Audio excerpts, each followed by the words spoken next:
شادی کوئی ایک یا دو دن کی بات تو ہے نہیں کہ کبھی کبھار پیرنٹس اپنے انفارچونیٹلی اپنے گینز کے لیے بچوں کی شادیاں کروا دیتے ہیں جانتے بوجھتے کہ they are not willing for that marriage. شادی جو ہے یہ کوئی سیف اینڈ سیکیور چیز نہیں ہے. بچوں کو کسی ایسی شادی کے لیے فورس کیا جا رہا ہو تو اس کا مینٹل ہیلتھ پہ کیا افیکٹ ہوتا ہے. السلام علیکم. آج ہمارے ساتھ موجود ہیں ایک سائیکیٹرسٹ ڈاکٹر افرا انور. السلام علیکم، کیسی ہیں آپ؟ وعلیکم السلام. میں بالکل ٹھیک ہے الحمد للہ. سب سے پہلے آپ اپنا انٹروڈکشن کروا دیں. میں ڈاکٹر افرا انور ہوں. میں سائیکیٹرسٹ اور کوگنیٹو بیہیویئرل تھراپسٹ ہوں. All right.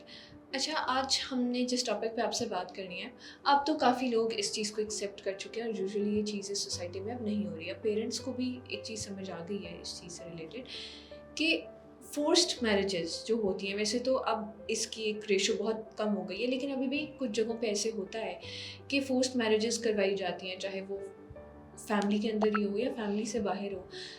کئی دفعہ تو بچوں سے ان کی پسند ناپسند پوچھی ہی نہیں جاتی، لیکن اگر وہ بتا بھی دیں پھر بھی ان کی زبردستی کہیں اور کروا دی جاتی ہے، یہ جانتے بوجھتے ہوئے کہ ان کا انٹرسٹ کہیں اور ہے.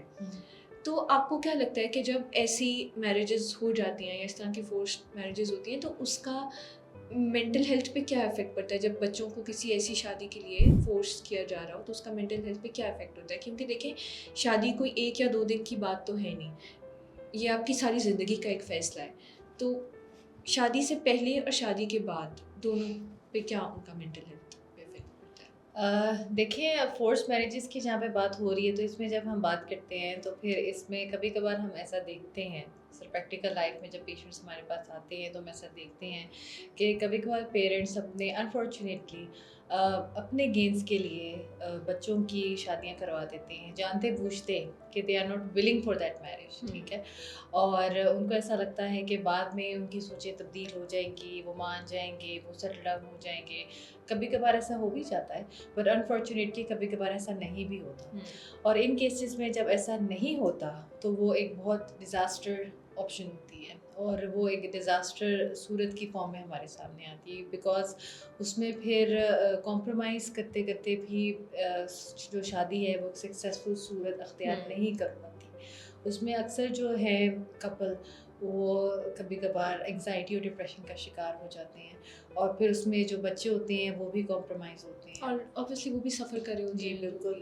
اور وہ دیکھتے ہیں کہ ان کے پیرنٹس جو ہیں وہ کیسے پوری زندگی ایک تناؤ اور ایک انتشار کا شکار رہتے ہیں، اور پھر وہ یہی دیکھتے دیکھتے بڑے ہوتے ہیں، یہی انتشار دیکھتے دیکھتے بڑے ہوتے ہیں، یہ پیرنٹل ڈسپیوٹ دیکھتے دیکھتے بڑے ہوتے ہیں، اور یہی کمپلیکسز ان کے اندر پیدا ہوتے ہیں، اور وہ پھر اوائڈنس اپلائی کرتے ہیں شادی سے. وہ شاید پھر اپنی شادی میں بھی یہی انسیکیورٹیز بالکل ایسا ہی ہے.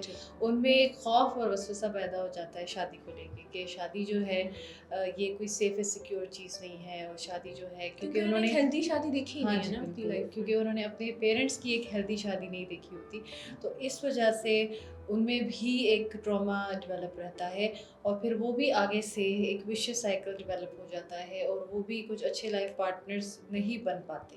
تو ہم یہ سوچتے ہیں کہ یہ فیصلہ جو کرتے ہیں کہ یہ ہو جائے گا اور بچے سیٹل ہو جائیں گے، بٹ آپ یہ دیکھ رہے ہیں کہ یہ ایک وشیس سائیکل کی صورت میں کتنی جنریشنز کو خراب کر سکتا ہے. وہ جنریشنل ٹراما بن جاتا ہے. بالکل ایسا ہی ہے. اور وہ جنریشن ٹراما پھر جنریشن سے جو دوسری جنریشن، پھر تیسری جنریشن، وہ آگے چلتا چلا جاتا ہے.